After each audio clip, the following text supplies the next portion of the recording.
Hey, what's up, everybody? How's everyone doing today? Good? Let's check in. Someone commented in the chat.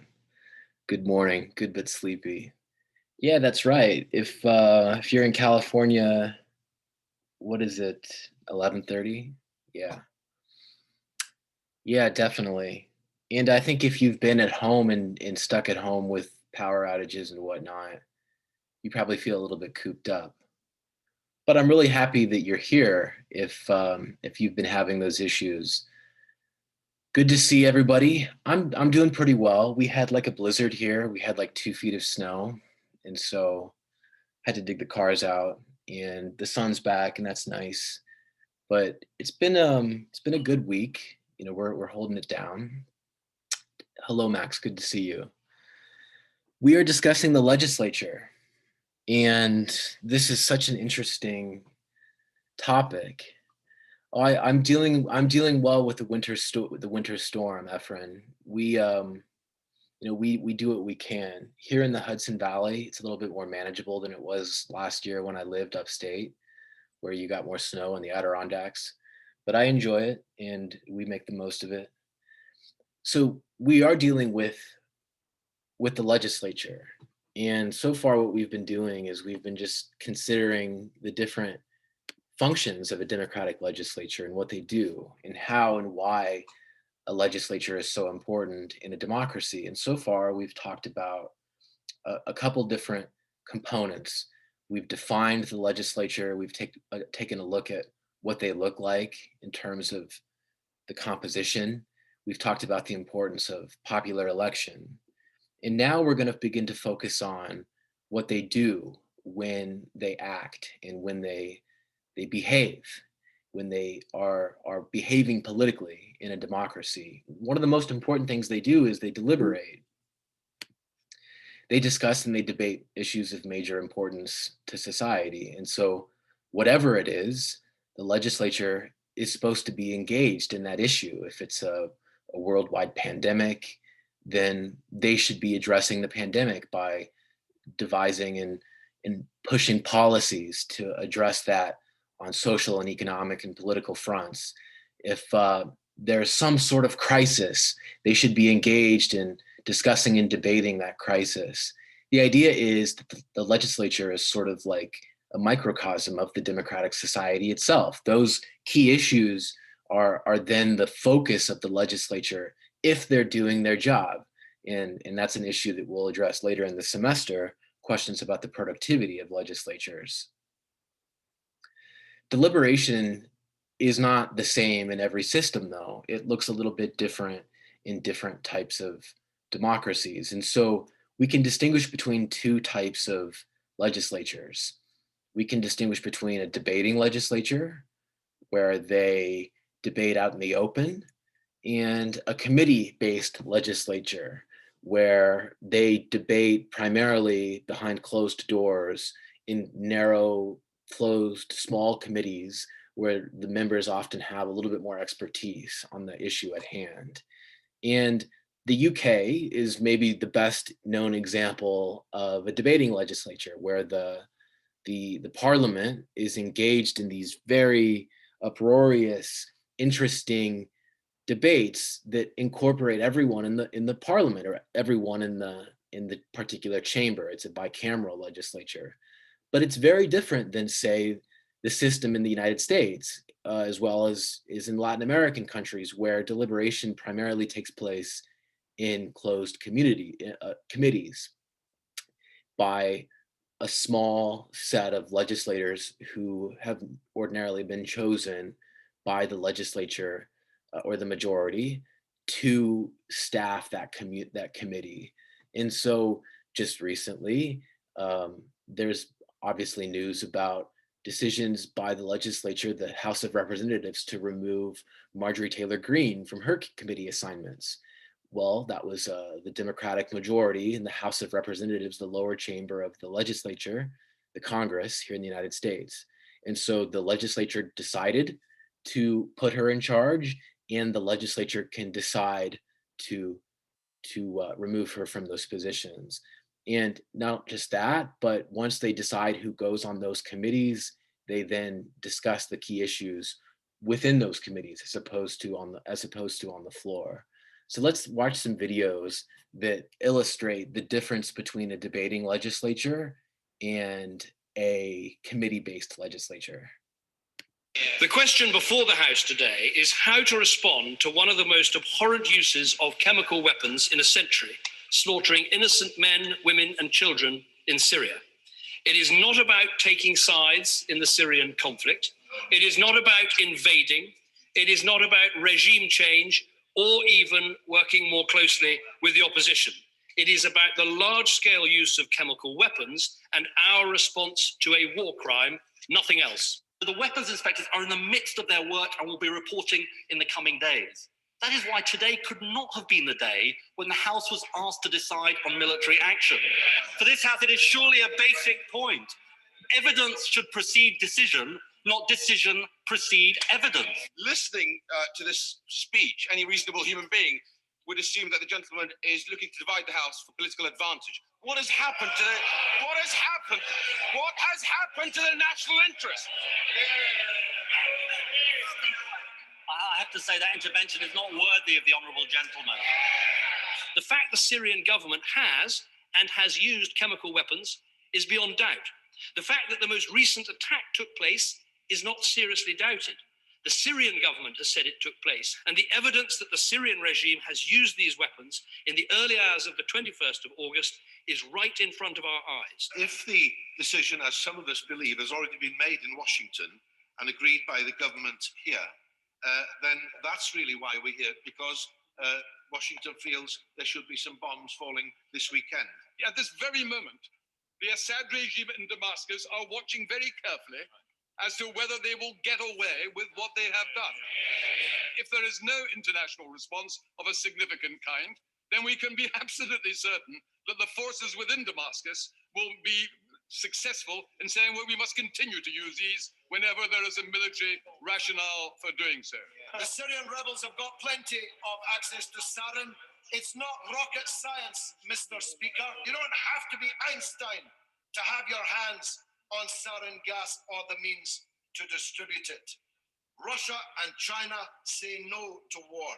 So do I and most people in this country. From all the evidence we have, the fact that opposition don't have chemical weapons, the fact the regime do, the fact they've used it, the fact they were attacking the area at the time, and that intelligence I've reported, that is enough to conclude that the regime is responsible and should be held accountable. It is no more pleasant to be killed by a cruise missile than it is to be killed by gas. You're still dead. So that's an example of a debating legislature. And many The of you question maybe before have seen these kinds of videos before. This is an example of what you would see if you tried to observe a committee-based legislature. You wouldn't be allowed to, because it would be taking place behind closed doors, and the people in those committees would have a specific clearance to discuss the issue. And so instead of everyone in the chamber being involved in the debate, including the prime minister, by the way, who is selected by the majority but is the executive, instead of that, you have a small select group of people discussing the issue. And I would love to show you a video of a deliberation within a committee, but sadly, we can't find any video of that because it's not available by design. And so this raises an interesting question, which is, which form of deliberation is more democratic? If we began with this definition and this concept of democracy as being about, accountability and representation, and about good governance and about these sorts of considerations and these values, is there a difference between these types of deliberation? If we're designing a democracy and choosing a type of legislature, should we choose a debating legislature or should we choose a committee-based legislature? Now I'm going to ask you. I've created a poll, and I'm going to launch the poll right now. And just take a moment and respond, and then we'll consider this as a class. Professor, can I say a comment? Yes, Jeffrey. I think it's really different to compare the UK to the US in the sense that, especially right now in the presidency class, we're learning that specifically about the executive branch, but especially when it comes to Congress, like there's so much, things to do that congressmen don't have time to do in their own hands. So I think that's why they establish committees that are below them so that they can actually, do work that they, people the other congressmen cannot do because they don't have the time to do it. So they have committees, that are basically doing the work for them. And it's Undoubtedly, also this, go ahead. I'm like, sorry. oh, and especially like I don't know if do you know if the UK has a different form of government when it comes to a democratic institution. So I think that especially how it runs, especially when it comes to Congress and Parliament, I think like you need different ways to basically lay that out. But I'm just, it's just what I see within within Congress. So they're both legislatures. They both have a legislature. They're both democratic political systems. One is a debating legislature and one is a committee-based legislature. So in terms of them being examples of legislatures, they're perfectly appropriate to compare. You're correct that there is a division of labor and that committees normally handle a lot of the tasks because not everything can be addressed by the body as a whole.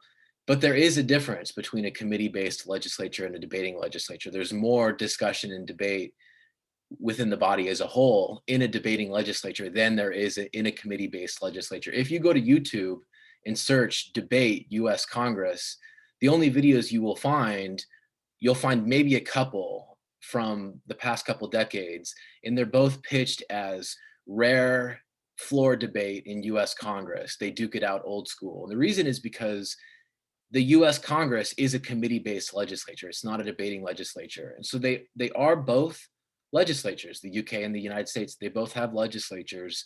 They're both democracies. And so they are fair to compare, at least if we want to examine the differences and just take a look at how the legislature can be set up differently in terms of deliberation. So I'm going to go ahead and end the poll and share the results. And as you can see, 60% of you, or 26 of you, said that a debating legislature is more democratic. 17 of you, or 40% of you, said a committee-based legislature is more democratic. Now, I think that there are good arguments to be made on both sides. Does anyone want to tell us why they chose either A or B for this question?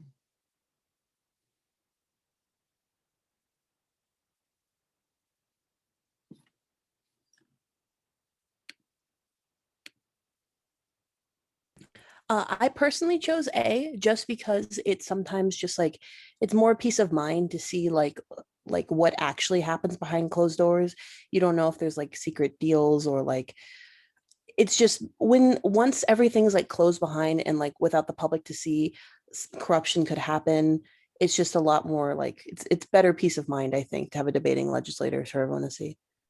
So there's more transparency. Like you can see it, you can maybe hold those elected leaders more accountable if you can see their behavior. Maybe you can also prevent special interests from exerting undue influence if it's a debating legislature as opposed to a committee-based legislature. And so maybe then we're able to hold them more accountable, and that would be valuable from the perspective of democracy, right? Because accountability is one of the dimensions of democracy, or one of the things that we want out of democracy, or that we define as part of democracy. Definitely. What else? Can I go now? Oh, go ahead. Go ahead. Okay. So I would also add on to the debating legislator about holding accountability. So yesterday's notes, or actually no, on Wednesday we talked about like collect. So I really have been handwriting, but we were talking about like the like achieving representation, and so like representation, like having a debating like legislator will also like show constituents like who the legislator like with like basically like what they're advocating for and what they're like standing up against, rather than a committee-based legislator like the person like prior to me said, like we don't know what like the conversations are, we don't know if there's like any secret agreements, and also like it shows that like their actions are like actually being taken into like a more democratic like society, and like making sure that everyone has their needs. I hope that made sense. It did, absolutely, Efren, of course. Gustavo, did you want to make a comment? Yeah, I wanted to say that with option A, like the debating legislature, like we know for a fact that everyone in that room has an opportunity to say something. Mm. And then with committee-based legislature, we don't know like what's going on behind closed doors because we're not in there or we're not hearing anything on what's going on in there. So for me personally, debating legislature sounds like a democracy that I would get behind. So both participation as well as accountability. And so for you, it's important that everyone has a chance to participate in that debate. And at least with a debating legislature, you can see for yourself that that's the case. Whereas a committee one is maybe, it takes place behind closed doors. You don't even know if everyone on that committee might have an equal say. Um, absolutely. Let me read Samantha's comment. Samantha says, committee-based legislatures can represent a majority instead of those who win the argument during a debate. Now, this is a fair point as well. Sometimes committees have, virtually always, they have specific rules regarding how to reach a decision or an outcome when they engage in a debate or when they negotiate a bill, for example. In that more institutionalized process within a committee can actually help to promote representation compared to maybe a debating legislature if the debating legislature doesn't have that same process set up and if it's easier for strong voices to dominate the exchange. That's a very good point, Samantha. Very, very good.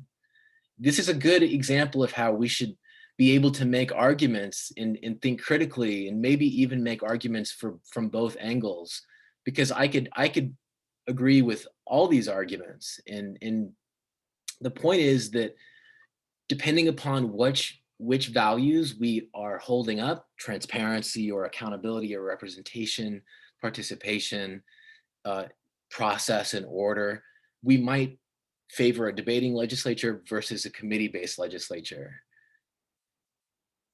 Justin says, I think for me, the debating legislature is much more open and it lets the various members of the House of Commons to speak their mind. For being someone that has visited the parliament, it was also interesting to see how they have camera and microphones installed. And for me, that is a sign of transparency and fair representation for its people. Yeah, totally. And, the issue of transparency is interesting. Transparency itself was not a part of democracy as Dahl or Schumpeter or others defined it. But transparency does affect accountability, because if we're not able to see what our elected leaders are doing, we cannot hold them accountable as effectively. We might have to work more strenuously to figure out what they're up to, right? So let me give you an example. When I did my research for my dissertation, I read a lot of legislation and a lot of meeting minutes and minutes from sessions of Congress and et cetera. And in the case of Chile, I had to read a lot of minutes from committee sessions and committee meetings. And those things are hard to read. I mean, for starters, it's not in my first language, but that wasn't even the most difficult thing. The most difficult thing is that it's just so institutionalized, and there's just so much legalese, and it's such a procedure. You've got to seek out the minutes in the first place. There's hundreds of pages of these things, whereas a debating legislature is much more visual and sometimes even televised. Of course, even in a debating legislature, there are also committees. So to Jeffrey's point, there are committees in a debating legislature as well. It's just that they consider more of the issues as a whole, as in the body as a whole, than that are considered on the floor of the legislature in the committee-based legislatures. Christopher says, so it could die if not meeting rules of committee. Giovanni says, I think debating legislature can also become super performative really quick. Touche. And in the quality of the participation, right? Normally, committees are set up and composed in such a way as to achieve some kind of representation and some modicum of representation. And they're normally small enough that they're supposed to be designed so as to prevent any individual from dominating the proceeding. And that might be the advantage of a committee as compared to a debating system. So you see then how, as we consider more and more of parts of the puzzle and the situation, you begin to see that there are many considerations and it might be more complicated than we initially thought.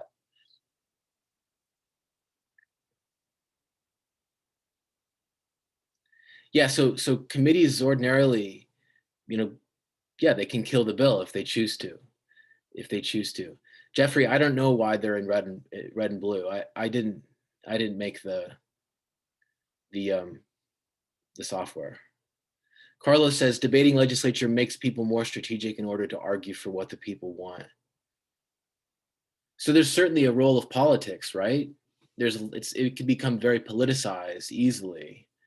And that is a consideration too, especially if what we care about is the quality of our representatives in their expertise, right? So if we go back to what Jeffrey pointed out, the difference between the delegate and the trustee model, well, if we're trusting our representatives to make the best decisions, well, maybe we want them in a committee with expertise on a subject, as opposed to angling for political points in a debate in a legislative wide proceeding. It's a consideration. So Jake says, and to this point, I think the debating legislature may be more democratic, but not necessarily better or more efficient for those types of reasons that we just mentioned. Eduardo says, even if it's more transparent, it could create a lot of lag. In other words, it would make the process even slower than it is now. And indeed, committees allow for specialization and for expertise.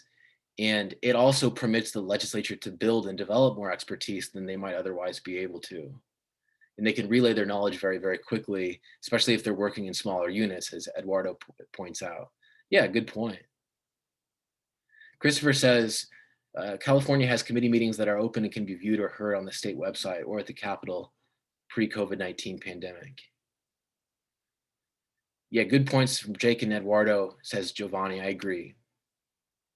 All right, so transparency, accountability, representation, politics, process, procedure, all of these are considerations that might shape our decision when we design a democracy and choose what kind of legislature to create. Good, very effective. Now, after deliberation, legislatures are engaged in legislating.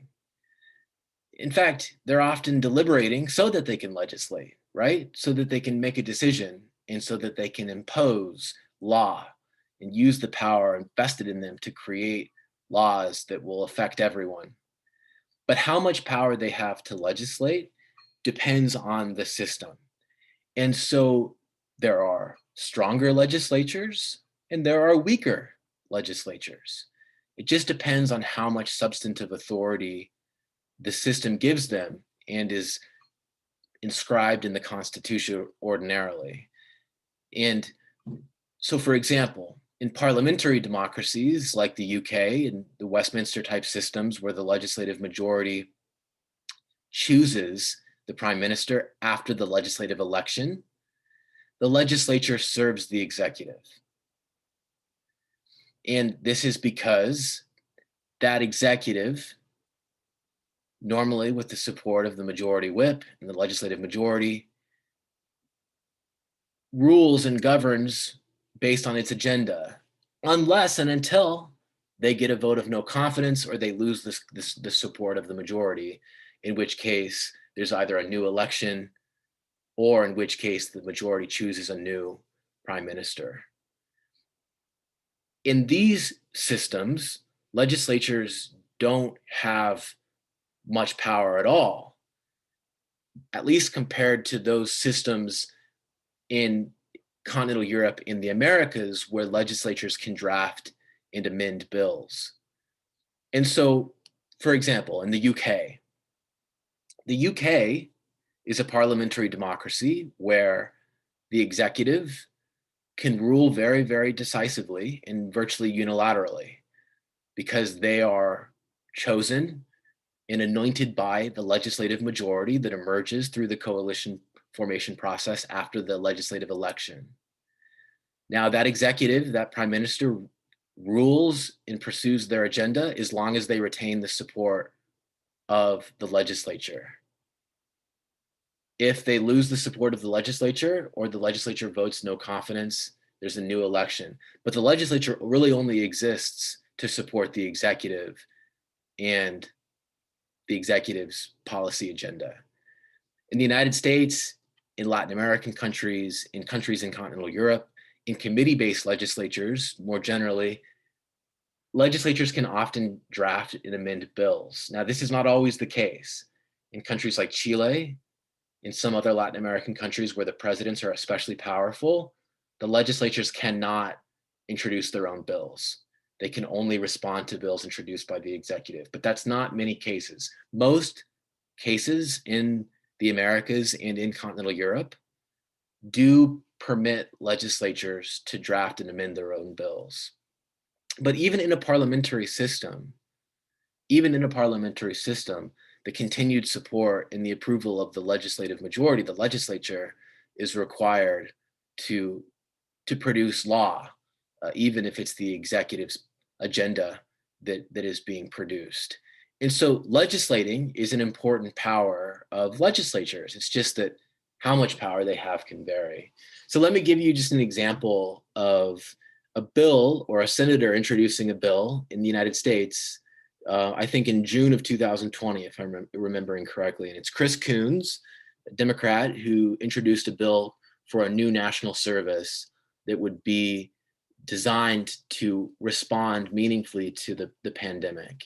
And so this is an example of not just legislating or attempting to legislate, but also attempting to initiate a deliberation about an obvious social issue, the pandemic. Welcome back to Morning Joe. That's a live picture of the United States Capitol in Washington, and that's where we find Democratic Senator Chris Coons of Delaware. He's a member of the Senate Foreign Relations and Judiciary Committees. Today, Senator Coons is introducing a new bipartisan national service bill that will expand services critical to help those impacted by COVID-19. Senator Coons, good morning. It's good to have you with us. Explain a little bit more about what this bill would do. We've seen so much legislation, so much money thrown at this problem, at this pandemic. What's different about this bill? Well, it's great to be on with you. First, what's different about it is how broadly bipartisan it is. We have a dozen initial co-sponsors, Democrats from Senators Reid and Duckworth, Booker and Harris, to Republican leaders like Senators Wicker and Rubio, Graham and Cornyn. And it would double the number of slots available for local nonprofits to launch new and expanded programs to help us recover from the economic recession. We've had more than 40 million Americans apply for unemployment, and from the pandemic. As Jamil Smith said in your last segment, we are going through three different pandemics at the same time: COVID-19 and the recession and systemic racism, all three of which impact more heavily Black and brown communities in America. And this expanded opportunity to earn a college tuition scholarship and to earn a decent wage, this bill would increase the living stipend and provide health insurance for those doing national service. This would create a great new way for folks of all backgrounds in our country to come together and to serve and strengthen our communities. Now, not all democracies allow legislators to introduce bills. I just told you about how the Westminster style parliamentary systems do not. It's the prime minister's agenda that sets the groundwork for what the legislature does. In Chile, the legislature cannot introduce bills. Only the executive can introduce bills. This set of nuances introduces additional questions about which kinds of institutions we should select when we design our democracy and when we design a legislature. Do we want to give the legislature the power to introduce bills? Do we want to give individual legislators the power to introduce bills? Or do we want to reserve that authority and that power and give that to presidents and the executive? How widely do we want this power to be shared? Is it a bicameral legislature? Do we want both senators as well as representatives in the lower house to have this power, and so on and so forth? You can see how there are many questions involved. And again, I think a useful way of addressing that kind of a question is to think, well, what would be more democratic? Can we make an argument for why creating the power to legislate and introduce bills would be more democratic than not? Can we make the argument that reserving that power for the executive would be more democratic than not? And so on and so forth. These are choices that we have when we design a political system, we design a legislature. Now, authorizing expenditure should sound familiar to you because this is the context for the emergence of the legislature in England. Remember that it was the crown who had to give the assembly the power to authorize expenditure in order to get the new economic elite to pay taxes or pay their taxes. Authorizing expenditure remains perhaps one of the most important things of all, one of the most important functions of all for a legislature. And this relates to what we call the power of the purse. And this is the power to pass or deny government's budgets. This is an incredibly important power. This is the capacity to restrict the arbitrary expression or spending of the executive, to limit whatever it is that they want to accomplish, and to decide how scarce resources will be distributed by society, by the government.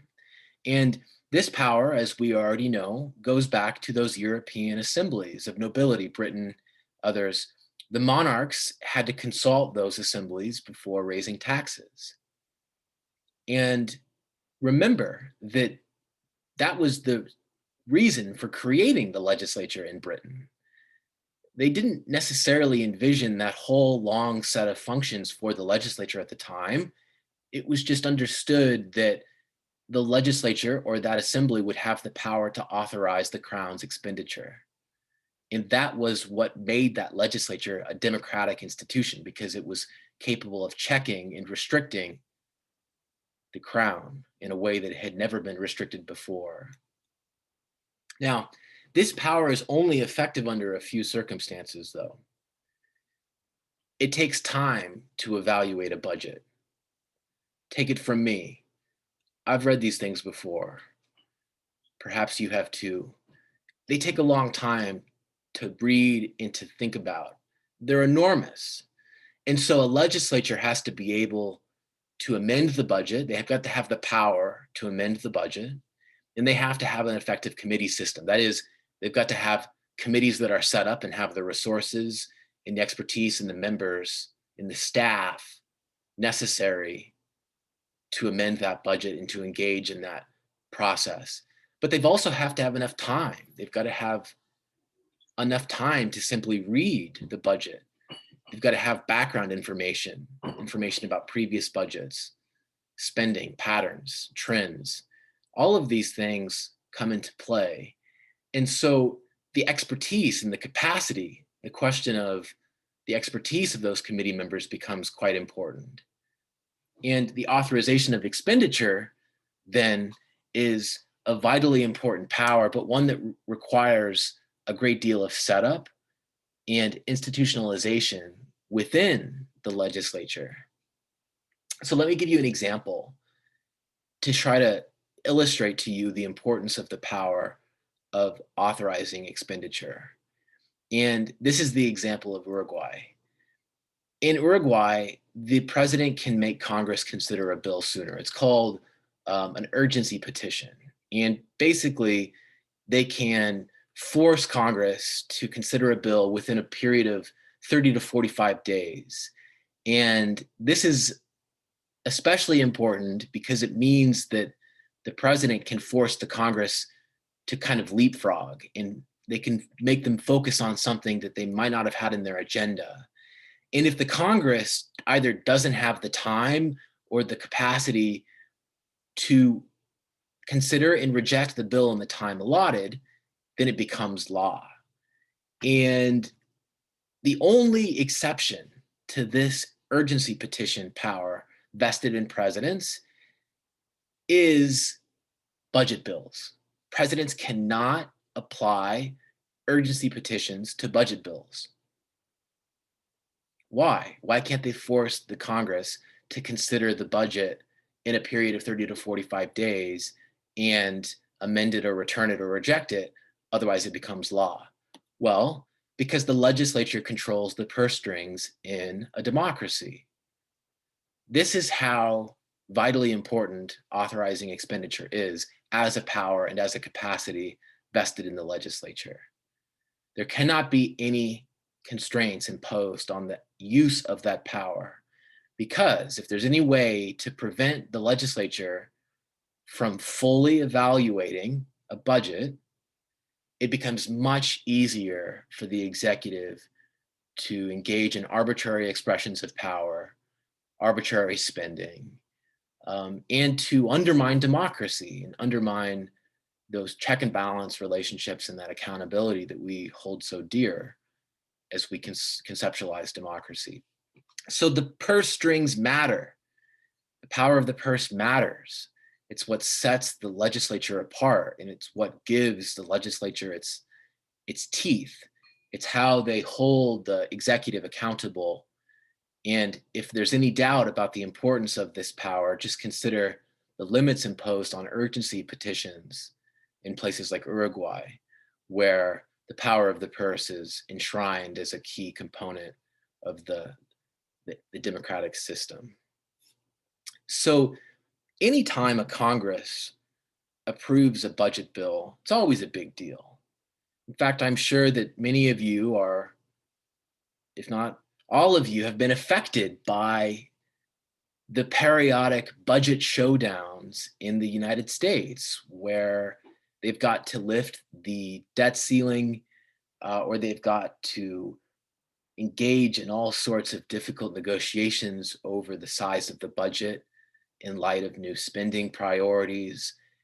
And from time to time, the United States has actually been affected by the government shutting down and other delays that have resulted from the legislature either being unable to approve these sorts of decisions or new budgets, or inability to lift the debt ceiling, and so on and so forth. And so legislatures are involved in the process of budgeting, and they're involved in a way that is very consequential, not just here, but everywhere. And one example I want to give you is the example of Argentina, where in recent years, the Argentine Congress has approved budget bills that subject Argentina to considerable austerity. The reason that this is important is because it's very, very difficult to push through an austerity bill. And in Argentina, as elsewhere, the Congress really sort of wrestled with this before ultimately approving the bill. But the circumstances, the economic crisis and the currency crisis that Argentina was in at the time helps to explain the situation. But let's take a look at the nature of the approval of a budget in a circumstance like an economic crisis. Argentina's parliament has given final approval to the government's budget bill for 2019. The proposal includes unpopular spending cuts and tax increases as part of the International Monetary Fund's bailout deal. The budget aims to cut the primary fiscal deficit to 2.8% of GDP in 2018 from 3.9% last year. The government wants to slash this to zero by the end of next year. Latin America's third biggest economy negotiated a $56 billion bailout package from the IMF in June amid a currency crisis. The peso has lost half of its value against the US dollar this year. So the legislature did approve that budget, but it was very, very politically controversial for obvious reasons. Interesting fun fact, this street in Buenos Aires, I used to walk down on a regular basis. This is in the financial district where people exchange money, and I spent a lot of time there. And when I watched that video today, I thought, oh, wow, that's pretty fun. Anyway, Buenos Aires is a beautiful city. But I was actually in Argentina and in Buenos Aires at the time. And there was a currency crisis that contributed to a sharp devaluation in the Argentine peso. And anyone who had a lot of Argentine pesos at the time lost a lot of money unless they were able to buy something that would hold value once they left the country. So when I returned to the United States, it was a little uncomfortable. And I actually still have quite a few Argentine pesos because they were basically worthless when I returned. So that's a fun fact. But legislatures approve budgets, and this is what you see here. It would have been cool, agreed.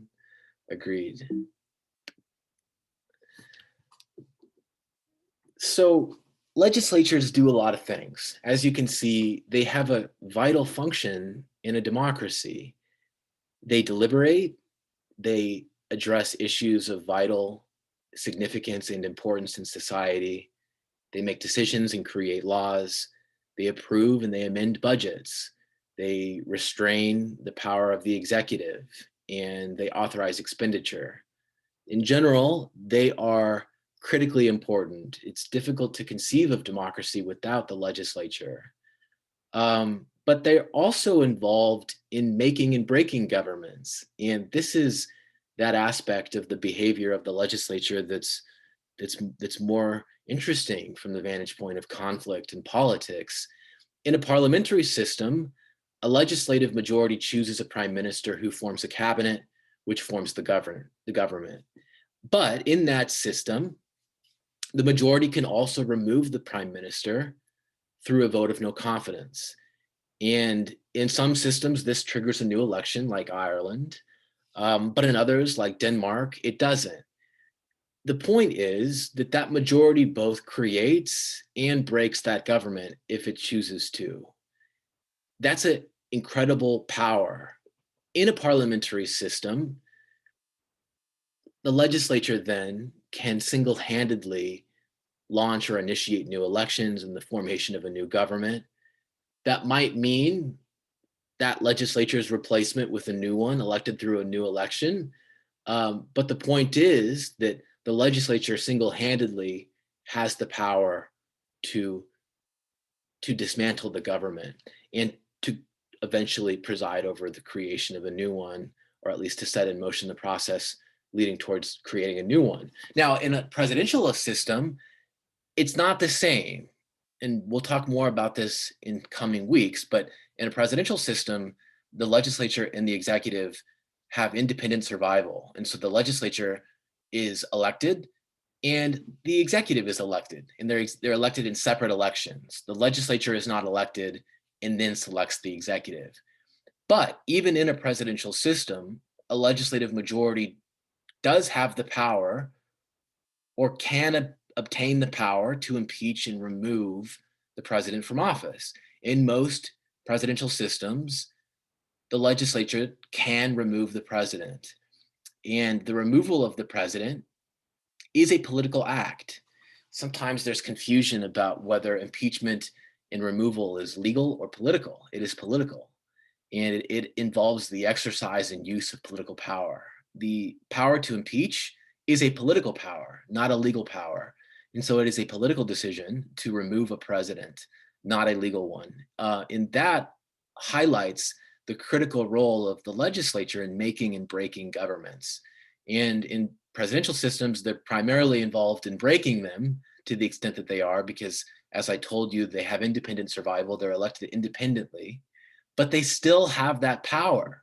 And that's noteworthy because it means then that the legislature has considerable sway and considerable power to potentially end the government. And in some countries like Peru, that increasingly is the norm.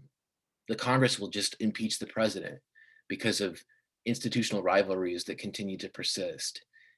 Other countries in Latin America exhibit a similar pattern. And this highlights the power of legislatures to break governments. And so let's watch a video that very briefly shows the process of selecting a prime minister in Ireland, where the parliament, after the parliamentary election, formed a majority, and where that majority then selected Michael Martin in 2019 as prime minister, who is still prime minister today. But let's take a look at that process. Ireland finally has a new prime minister. The veteran opposition leader, Micheál Martin, received parliamentary backing today to lead a historic coalition that involves the two parties which have dominated the country's political scene since its foundation nearly 100 years ago. Both parties also need the support of the Greens to have a working majority in parliament. Martin's election ends months of political stalemate after an inconclusive general election back in February. Of course, Martin will also head a government tasked with tackling the economic repercussions of the coronavirus.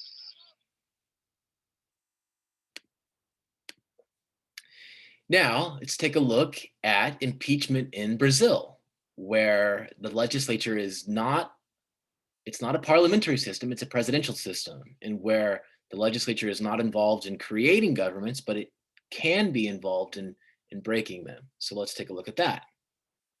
We have some breaking news from Brazil, where the Senate there has voted to impeach President Dilma Rousseff because of an accounting scandal. This move suspends her from office pending a trial and plunges the country into political chaos just before the Rio Olympics. So impeachment is the removal of a president, and it's one way that legislatures can behave, in addition to creating governments in those cases where they produce a government in a parliamentary system. And so there's a lot here, right? Governments, legislatures, I mean to say legislatures, sorry, I'm distinguishing between the legislature and the government. Legislatures do a lot.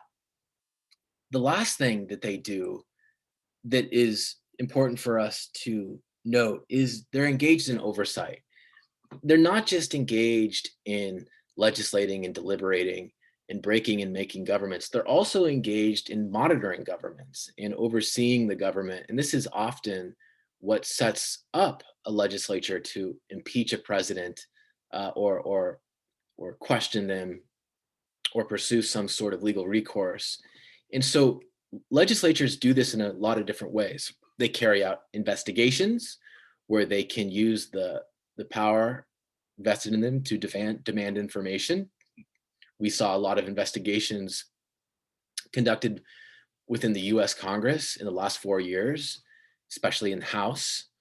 We see legislatures use confirmation processes to monitor governments, to try to obtain information or to influence or check or sort of restrain the behavior of government. Sometimes legislatures won't approve a nomination, and they'll use that as a signal or as a way of shaping the behavior of the government or of the executive. And so it's not actually super common, but there have been some appointees who haven't been confirmed. And in the US case, it's not as common as it is in some other cases, but this is one way that legislatures can monitor governments. They can control appropriations, so they can affect and shape and restrict discretionary spending by the executive. They can try to put limits on spending by the executive.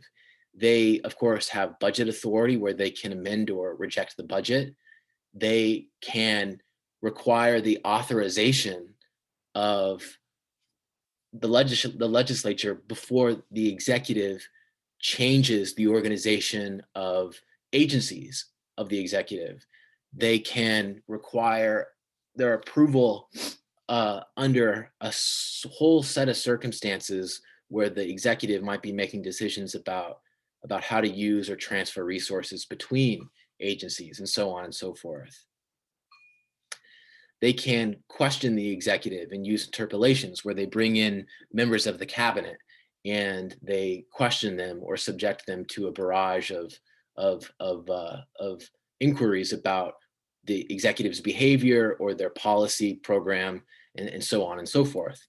And they can use votes of no confidence. They can use impeachment.